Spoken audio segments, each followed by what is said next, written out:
the artists. So, a song against violence that brings some history to this year's competition because it's inspired in stories that actually happened. But it has a very strong message.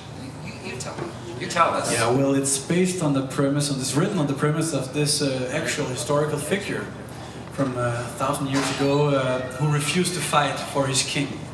You know, the legend says that he wanted to solve conflicts with words.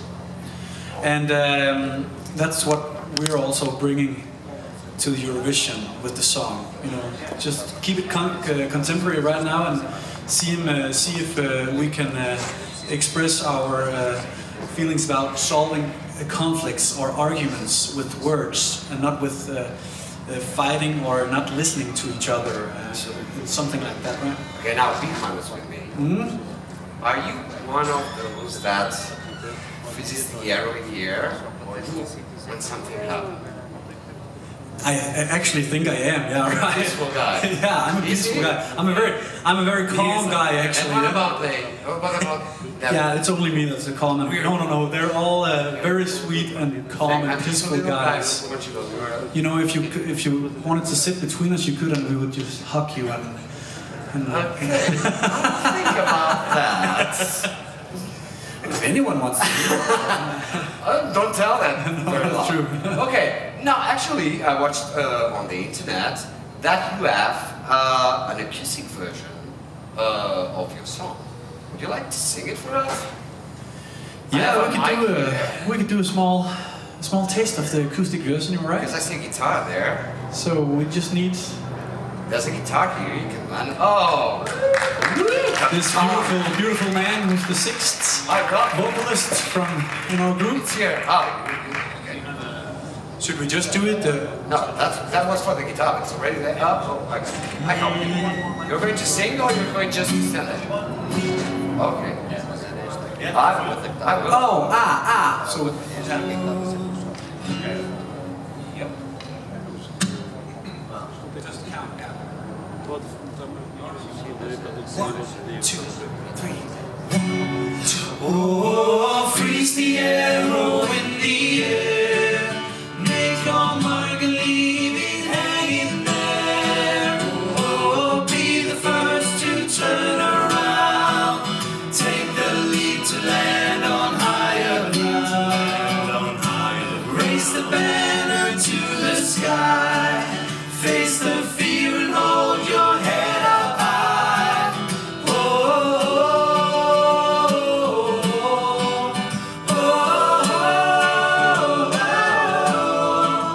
Take the lead like you were bound for higher ground.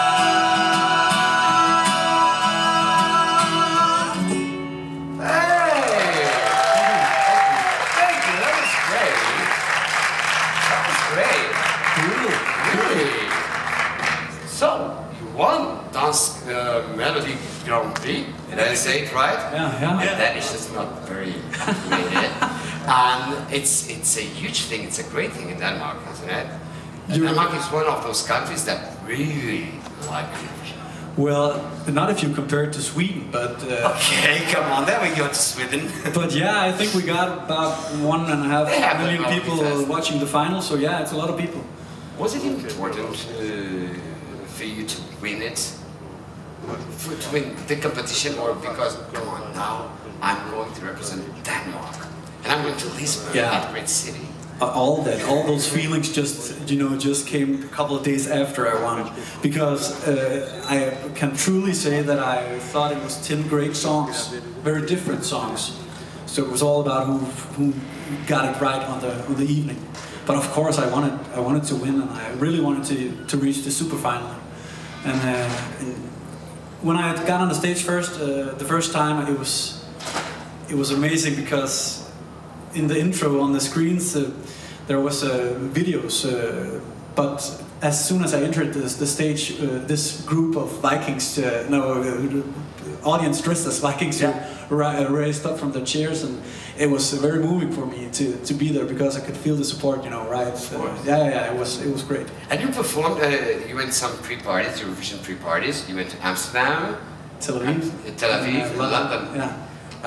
How do you think the Eurovision community, because we are a community, the Eurovision fans are receiving your song?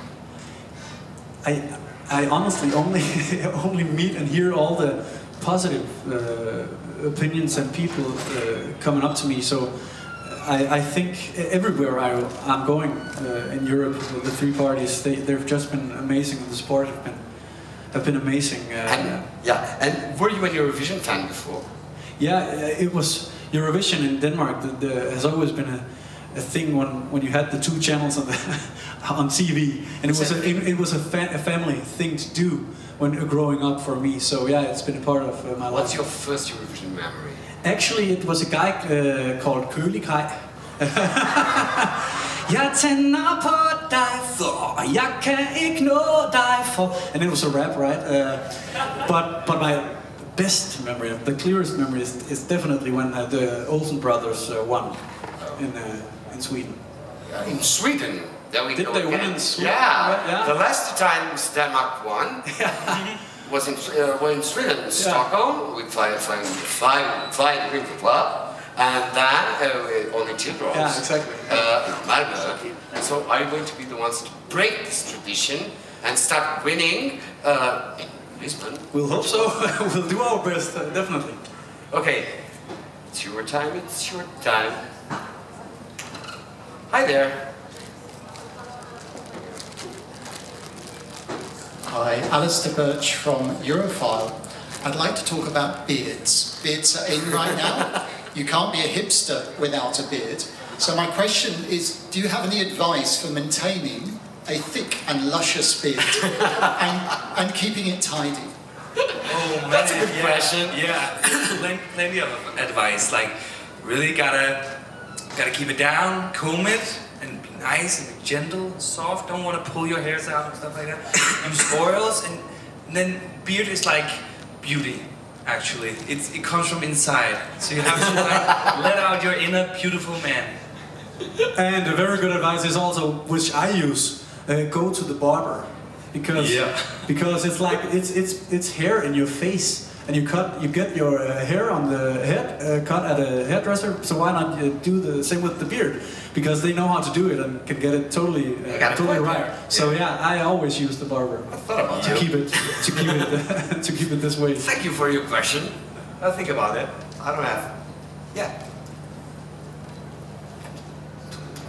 The mic time. Yeah, the mic time. Hi, first of all, I'm Alvaro. I'm from Destination Eurovision. I have to say that you're my favorite song this year. I really have to say that. So sweet. Really, I'm supporting you so much this year. My question is, as Denmark has hosted the contest like 4 years ago, if Denmark would win, and I personally hope so, what city would you like to host it? No, we should watch out what we do. That's a tough question. Come on. You will probably. I don't care actually. We have so many great places in Denmark, so many great venues who can host it. So yeah, it's. I'm from Jutland, so I wouldn't mind it being in Jutland, but Copenhagen is easily as well a great place to be. And it will be a big challenge for Denmark to host Eurovision again, because you had one of the most beautiful stages ever in Copenhagen. Was amazing. It was really amazing. And we're definitely the right ones to ask, because we're gonna, design the whole thing. Okay. City planning and all that. So yeah. It will be different, probably. The light bulb will be a bit different. Next question. Yes, Bulgaria, isn't it? Ah, come on. You're so nice. She's here all day. She's been helping me a lot. Get a Viking hug if you want. Mic time. Hello. Hello, I'm Madeline Tutelian from EurovisionBulgaria.com. So in the song, there's a small part where your choir sings in Icelandic. If you could tell us a bit more about that, and also because the song itself gives such strong Viking vibes, do you have a plan to release a Danish version of it? Thank you. Any of you want to talk about the Icelandic? actually, I can say first, before you explain the Icelandic stuff, the songwriters put in the Icelandic part because they read somewhere that if the Vikings actually were to come back and live again, they would. The Vikings and the Icelandic people would be most likely to understand each other. So that's why the Icelandic part is in, because they talk some kind of Icelandic, sort of language. Yeah. Yeah, well, I'm not from Iceland, but I think I say it okay. I have an Icelandic friend who helped me pronounce it correctly. So it's kind of like taka stök til herrigjör. Take a step to higher ground. Yeah. We also had some good feedback on the acoustic version. They said that they could understand it. Yeah, Icelandic. Well, yeah. that's good. Yeah. That's great. Yeah. Please. I'll go there next, I swear. And I'll try to go there next. Hello, my name is Blair Martin from Radio 4 Triple Z in Brisbane, Australia. Firstly, thank you for the beard and hair tips. Anytime, dude. Very good, yeah. And you're a redhead like me, so this is what you're going to end up with. I love it. You know, I already find a lot of totally white hairs, and I love it, man. It just, I can't wait for that. You don't go grey when you're red, you just go white. Yeah, I know. It's going to look awesome. In Australia, you may not know this, but in Australia there are so many Viking reenactment groups. And I MC the largest medieval festival in the Southern Hemisphere every July. At least a third of the groups there are Vikings, or various Viking traditions, from Iceland to Russia to old Constantinople. You are putting a story out in music which is fantastic. What do you think it is about Viking culture that has spread to the end of the world and has got so many people? I have so many friends who look like you. So when you won, I was like, well, of course they win, they're fantastic. But why do you think it is the culture and the stories are so well loved and people just take it on?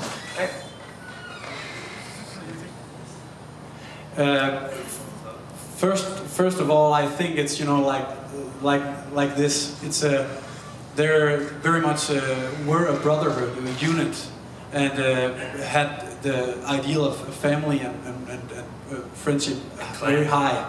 So yeah, they stood together in everything, and I think that's the most important thing. Of course, you can't relate to the hoarding and no, the rating. And rating and all that. But they were also traders, and like the idea of these people overpopulated in the Scandinavia and too rough to actually be able to live together as many as they were, started to move out into the world and took their culture and their beautiful beards and hair and with them and changed. They were big brawny men, like usually a lot higher than the standard European at the time because they ate so much fish and meat. Yeah, so they were just beautiful and took the world like rock stars. And the fact that it's something you can't relate to at all today. It was such a different lifestyle and lifetime at that moment. So anything that's so far away from the way we live today is exciting, and that's why the shows like Vikings and Game of Thrones are so popular. You know, Yeah, it's but things we can. family values too. Yeah, exactly. Yeah, that's what's exactly. important. I think. Also because they came from such a small country and then they've just spread out all over the Europe. That's just such a cool thing as well. So I'm just like Portugal, I can understand that. Yeah. So next question, I promised you. Mike. Go. Thank you, honey. Hello, it's James from ESU Social, and also we love Bury St Edmunds. And I'm saying that because I've not so much got a question, I just want to say thank you for changing your ways. Because in 869, your guys came over and you killed my king. You shot him through with arrows, you chopped his head off, you threw it into the woods. I'm so sorry. Okay, yeah, cheers, thanks. But the reason that happened, he became a saint, and he became the first saint of England, which is absolutely awesome. So if that hadn't happened, I wouldn't be here today. So I just want to say, Rasmussen, thank you very much for changing your ways 1,000 years ago, and we're all sorted and we're happy together. My pleasure. Thank you. Thank you. Yes, please.